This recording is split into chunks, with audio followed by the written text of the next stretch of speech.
إن الحمد لله نحمده ونستعينه ونستغفره ونعوذ بالله من شرور أنفسنا ومن سيئات أعمالنا من يهديه الله فلا مضل له ومن يضلل فلا هادي له وأشهد أن لا إله إلا الله وحده لا شريك له وأشهد أن محمدا عبده ورسوله صلى الله عليه وعلى آله وأصحابه وسلم تسليما كثيرا. أما بعد، قال تعالى: قل إن كان آباؤكم وأبناؤكم وإخوانكم وأزواجكم وعشيرتكم وأموال اقترفتموها وتجارة تخشون كسادها ومساكن تردونها أحب إليكم من الله ورسوله والجهاد في سبيله فتربصوا حتى يأتي الله بأمره والله لا يهدي القوم الفاسقين. بيالتنو ما يفضلين أم بدميني ألفي بياني ألفي akan kisi ka banyir kun toroma anan ka bara jugu ne alay jomin kanda mogote soro min be fili ne alay jomin fana fili mogote soro min be kanda ambe sharia bato fen site min ni bato ki ala makka kani ala kelembe wute je nyogonte alala ambe sharia muhammadu alaka jondo alaka chirendo kisini nyama baka anaka dunka onaka shebo alaku kisi min kacha kosobe no tamina kabe alaku aka qur'ana bayin kunu qul in kana aba'ukum wa abna'ukum wa ikhwanukum ila akhir al-aya يقول تعالى آمرا رسوله أن يتعود من أسر أهله وخرابته وآسيرته على الله ورسوله والجهاد في سبيل الله. بل من آية من فلنية على يا كتشيدن يا مريا قواكا كانكاريدا أنيكا جنغا كتال لاهدو تمغوية مغمي na ya kaddemba ya anaka bali masuru anaka kabila na yu kanu bila alaka kanunye ani cidenye ani jihadu alaka sirala ko ciden ka kankarida atigiye ni aya قال الشيخ عبد الرحمن الشاعري هذه الآية كريمة أعجم الدليل على وجوب محبة الله ورسوله وتقديمها على محبة كل شيء والوعيد شديد على من كان شيء من هذه المذكورات أحب إليه من الله ورسوله والجهاد في سبيله. عبد الرحمن الشاعري akwa ka tawsiri kono akoni aya bay ni aya ba ko delila bele bado kayirana ko awajibran kanka alakanu awajibran ka anka ka ciden kanu ayan ye delila bay fana kayirana alakanu ciden kanu an ko bila fembe ka kanu ye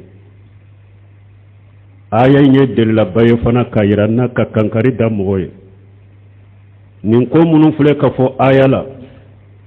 ni mogo min ye nununta ala ka de ko ta ciden ka ko kanu ka teme ala ka ko kanu ka teme ciden ka ko kankari madabi ye janga kata bilali ye lagara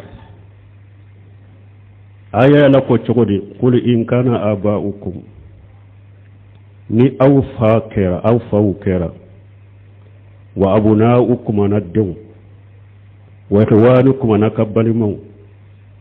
wa azwajukum anakafurmusu wa asiratukum anaka kabila mugu wa amwalu iqtaraftumuha aninna fulumun nayu ubaraku soro wa tijaratu tagsawuna kasadaha ni jagoni sanni fere na aw beshiraka janni sa aka janni jago anaka sanni fere kana ciya wa masakinu tardawunaha anaka suwo aka faso ahabba ilaykum min Allah nin nununde kadi awye kateme alaka wa rasulihi nin nununde kadi awye kateme cidenka wa jihad fi sabilihi nin nununde kadi awye kateme ka jihadu ka alaka siralaka alaka dina defa fatarabbasu ala ko yeshigi akanne alamma kono hatta yaati Allah bi amrihi ayeshigi kam kono kede fo wakati min alaka nyamaru kambe na umanilla jabai wallahu la yahdi alqawm alfasiqin mu'minun bolen wala kan nyamari kanna ala tukanda bal mawne ayabu yemunyiranna fen segi de fule ka fone ayakuno fen segi aya nyayira adagara mogo kan nin fen segi iku kanu basu tula mogo be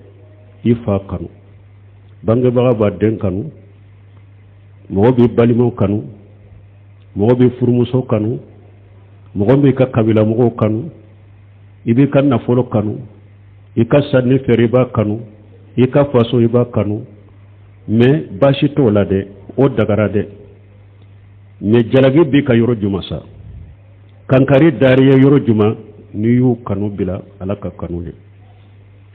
ni ye nin fɛn sɛgi kanu bila ala ka kanu ye ni ye nin fɛn sɛgi kanu bila ciden ka kanu ye ni ye nin fɛn sɛgi kanu bila ala ka diina defali kanu ye jalagi bi ka o yɔrɔ de la kankari dari ka o yɔrɔ de la jangakata bilali i kan jangakata bilali ɲɛ o yɔrɔ de la o de y'a to n balimaw mahabbatu rasulillah sallallahu alaihi wasallam dalilu ala kamali al-imani wa husn al-islam balmu ala kanu ani ciden kanu o yaddallani tawman sai ka hada maden kalliman yadda falira ni ka silamiyan nyuma wa abdullah ibn hisab qala kunna man nabi sallallahu alaihi wasallam wa huwa akhidhu bi yadi umar ibn al-khattab فقال له عمر بن الخطاب يا رسول الله لأنت أحب إلي من كل شيء إلا نفسي فقال رسول الله صلى الله عليه وسلم له لا والذي نفسي بيده حتى أكون أحب إليك من نفسك فقال له عمر فإنه الآن يا رسول الله لأنت أحب إلي من نفسي وقال صلى الله عليه وسلم له الآن يا عمر رواه البخاري ومسلم بل من حديثنا أنا دوندولا عبد الله بن هشام أكو أولتم فرلنتم بتشيدن تشيدن باكا عمر بولومنا عمر بولو بتشيدن بولو عمر بن الخطاب كو تشيدن ما akon be ede fe mbe ede kanu kateme fembe ka fo nyere ku tiren ko ay akon kal nanim masay nim boli me masam min bolo umaru ikalli mana inte se ka dafa bara fo ikanne de kanu kateme yere kunka umaru ko ako wallahi sisa cide ikadin ne mbi kanu ka teme ñira kunka ciden ko maruma ko sisa de ye ciña do sisa de kanu haqiqa iya do i kumananaye min mbi ka limaniya dafa wala mbalimu ala kanu ciden kanu o be hadamaden ka limaniya dafali de yira ani ka silamaya ñuma hadisa wure nana ciden ko wallazi nafsi biyadihi la yuminu ahadukum hatta akuna ahabba ilayhi min waladihi wa walidihi wa nas ajmain ciden kon kalnani masay nimbe masamin bolo la yuminu ahadukum hatta akuna ahabba ilayhi min waladihi wa walidihi wa nas ajmain akon kalnani masay nimbe masamin bolo adola kelen kalli mani atte se ka dafa bada foyi kanne ciden de kanu kateme denka ikin kanu kateme bange bagauka ikin kanu kateme jiya mogo beka wala ciden kanu ala kanu de be kanu benye balmaw wari atu yeddoni ke ba do nyininka ko islamu billa halam min nabi munkera sababu ye nilla hala islam yasru munkera sababu nin dogo yamma islam yasru islamu suru ako anye fen shegi de bila fen sabanye wode ya suru ambella hala min no yan suru wode ya suru ambe dogo yamala anye fen shegi de bila fen sabanye o ko fen shegi ye jumay o fen sabaye jumay ako aya alaka aya kalake قل إن كان آباؤكم وأبناؤكم وإخوانكم وأزواجكم وعشيرتكم وأموال اقترفتموها وتجارة تخشون كسادها ومساكن تردونها من يسجي سبعين جمعة أحب إليكم من الله كلي ورسوله فلا والجهاد في سبيل الله سبا أي فين شيء أي فين شيء ده كانوا بلا فين سباني وديا توسلامو بلا حالا من وينصروا دوغيا ما شيرين كهديسا دونا ناكو برفلا تيجي قال صلى الله عليه وسلم إذا تبايعتم بالإينا واتبعتم جناب البقر ورديتم بالجر وتركتم الجهاد سلط الله عليكم الذل لا ينزوها عنكم حتى ترجعوا لا ينزوه عنكم حتى ترجعوا إلى دينكم كيدن كون ناي إريبا ساني فيروكي كبارك ني إريبا وي نايوكي أي تغرا ميسو كو سنة أجناني سنة دي كاو سغلا كبو على كوما أي جهادو توي كالا كدينا دفايو توي ala be dogoyama do taka fili ka bo dogoyama do fili auka ato dogoyama taka bo ka bara fo na usagira kataka dinama wala mbale mo fili kuma munu be mo do da ko jamana ko be dina ko nye faso ko be dina ko nye kataw kuma jugo bele bele ba ala ye kankari de da ni mogo ye faso ni ka jamana bila ala kanunye kabila ciden kanunye kabila ala ka dina njoli na defalinye ala ko ka sigi kale makon janga kata benayima janga kata sugu mindo fana amafo yere debe muru bili yere kono ki kono fara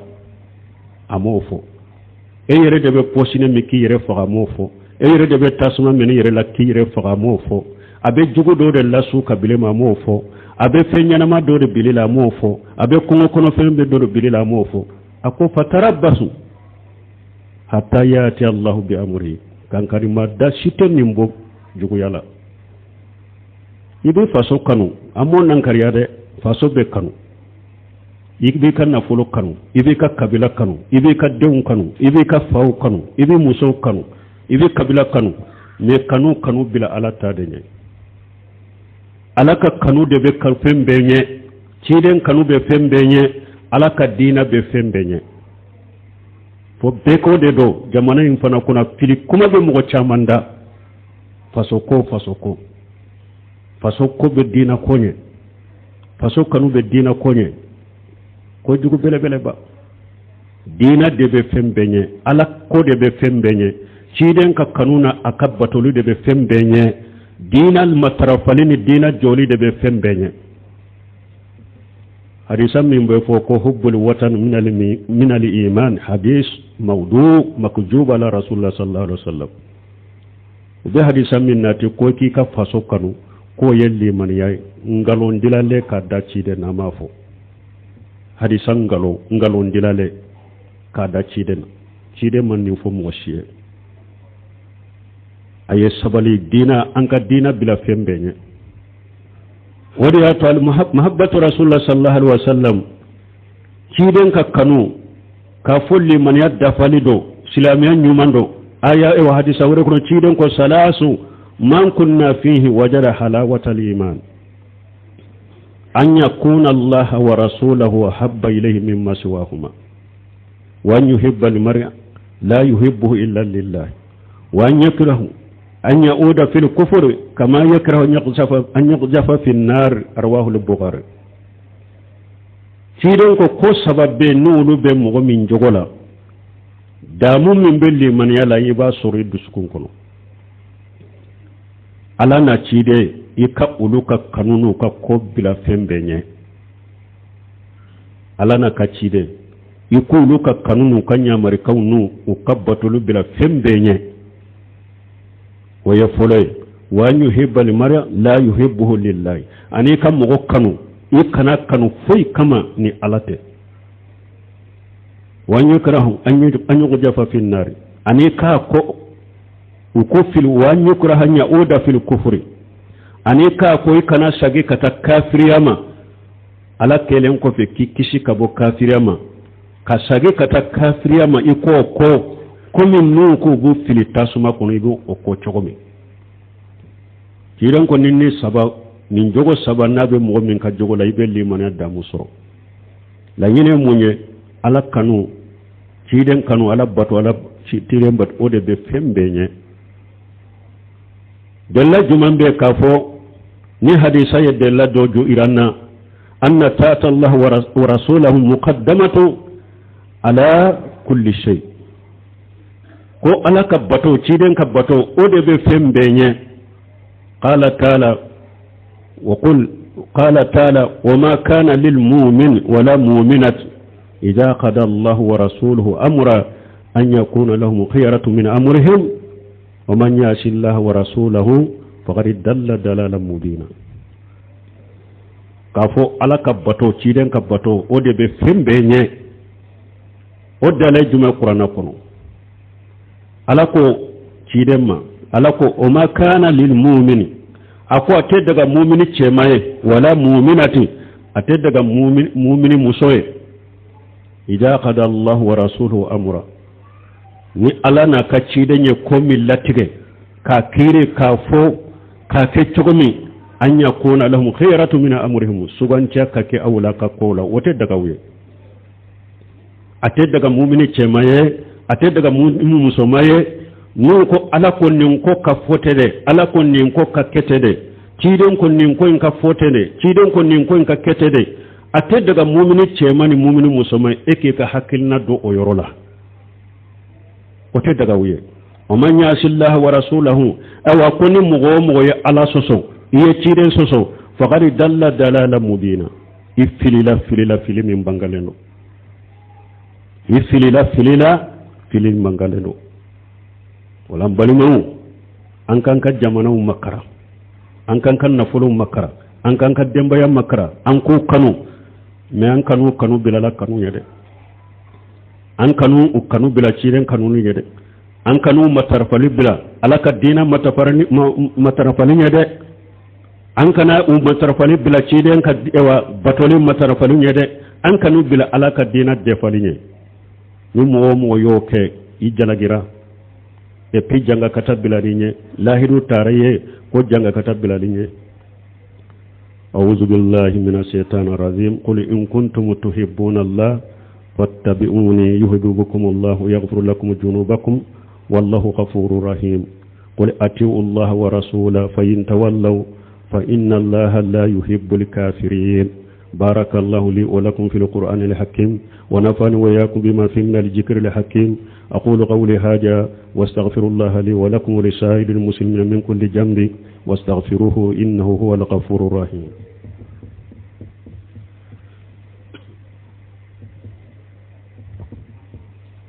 الحمد لله رب العالمين والصلاة والسلام على نبينا محمد وعلى آله وأصحابه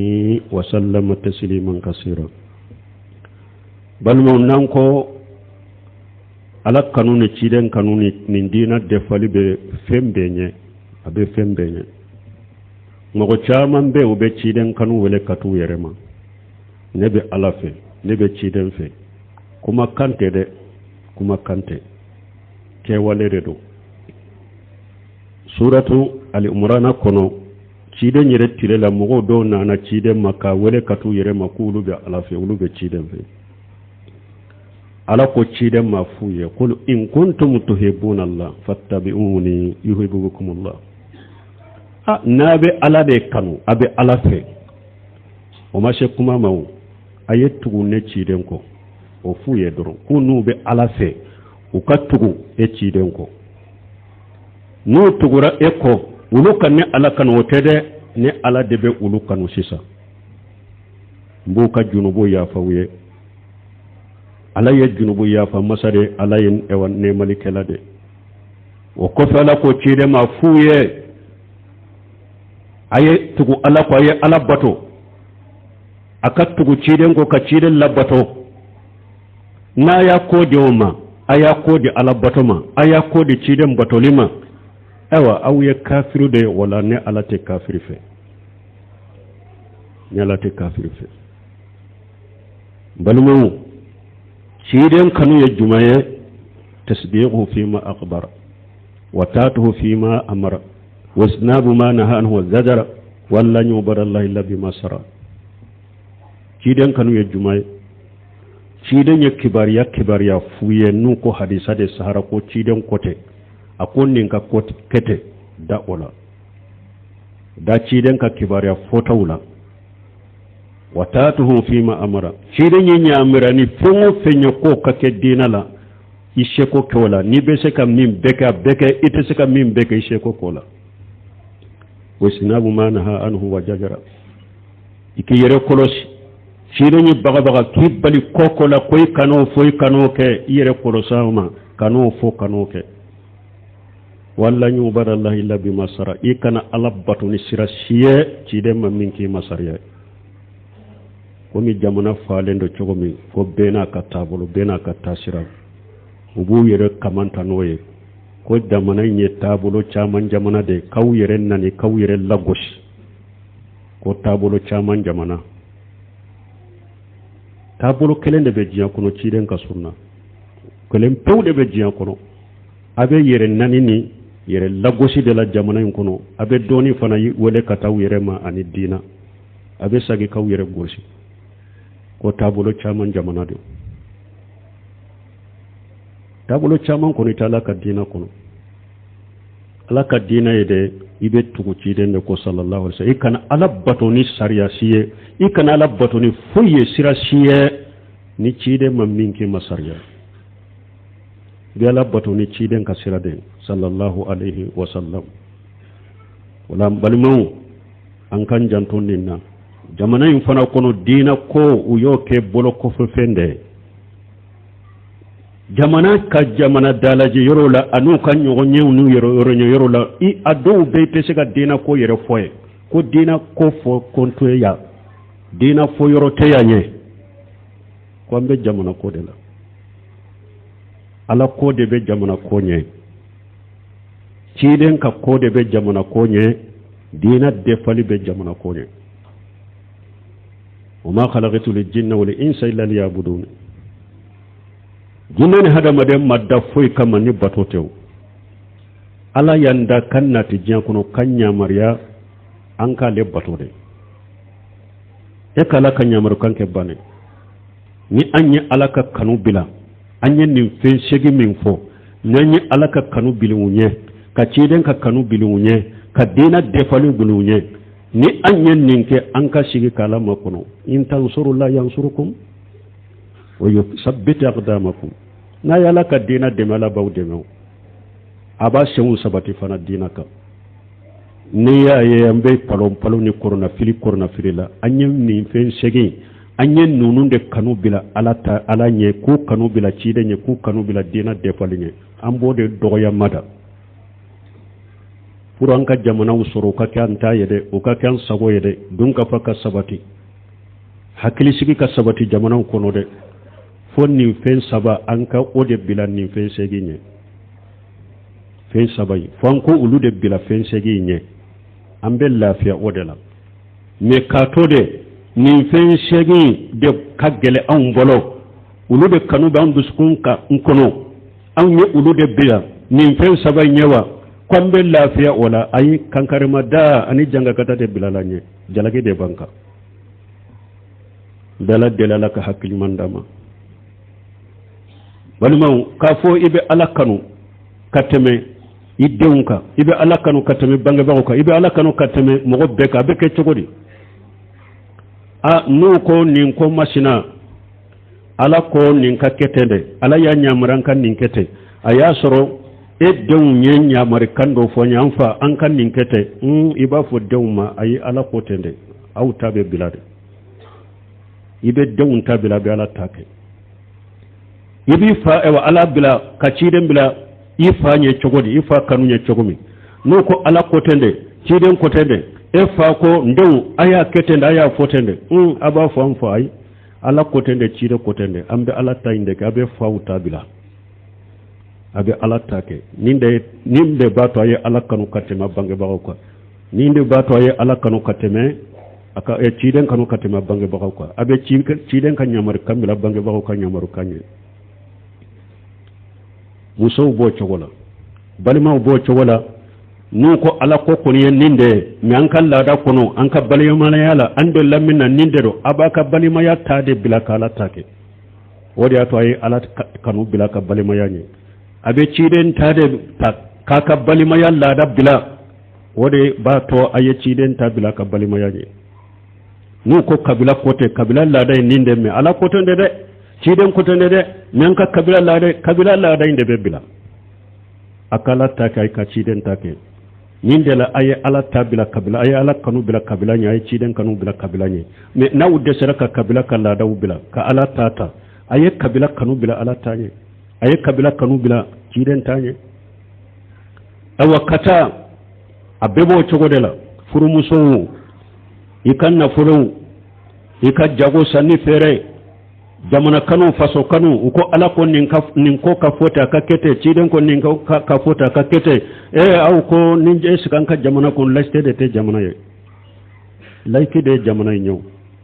ala ta inte sika ke ciden ta inte sika ke aw ye jamana bila ala nye aya ka jamana bila ciden kanu nye aba ka jamana lada ni laste ni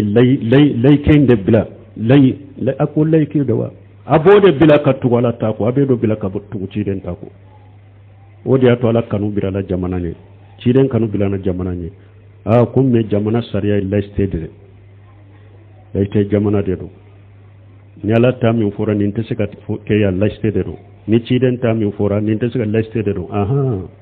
jamana in kan lada na laiste be ala nyesa jamana in kan lada ni kan laiste be ciden ne jamana in kan lada na laiste be jihadu nya ala kasira la ka dina de falinye kankari darawye aw jalagi lendo kankari darawye aye sigi kanne ala makono fo nyamaru kankana awma ambe ala delala kank simbalemo silama chama ba dambe kata silamiyama ni qur'ana makala ka famu ka ciden harisa ka kala ka famu e ba sore be kuma do fo ka fili ka fo ida ti bolo fo ye ka sura billa bo silamiya yere kono ki tachinya ki ka bara be chinya ki bila jannaba ko ala kan sala kan tangambalimo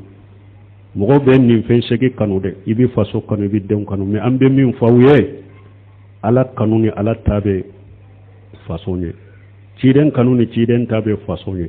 ala ka dina defali be faso nye fonnin ka be kan nina kuma munun be fo faso ko hubbul watan min al imani ngalon dilale ka da ciden na hari kafiri ba ka faso kanu o ba jira ko mu'mini do ala ka hakkin mandama ربنا آتنا في الدنيا حسنة وفي الآخرة حسنة وقنا عذاب النار ربنا لا تزغ قلوبنا بعد إذ هديتنا وهب لنا من لدنك رحمة إنك أنت الوهاب اللهم اجعل الإسلام والمسلمين وأذل الشرك والمشركين ودمر أعداءك أعداء الدين برحمتك يا أرحم الراحمين وآخر دعوانا الحمد لله رب العالمين.